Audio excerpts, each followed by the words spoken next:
الشام أمانة أبي عبيدة بن الجراح وخالد بن الوليد.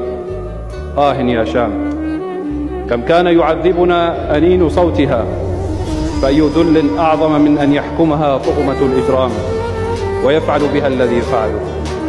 هدموا بيوتها وهجروا أهلها وعذبوهم في سجون الظلام، ثم ضغطوهم بمكابس الحديد وأحرقوا جثامينهم بالأسيد، فناديناها بصدق أن قفي دمشق.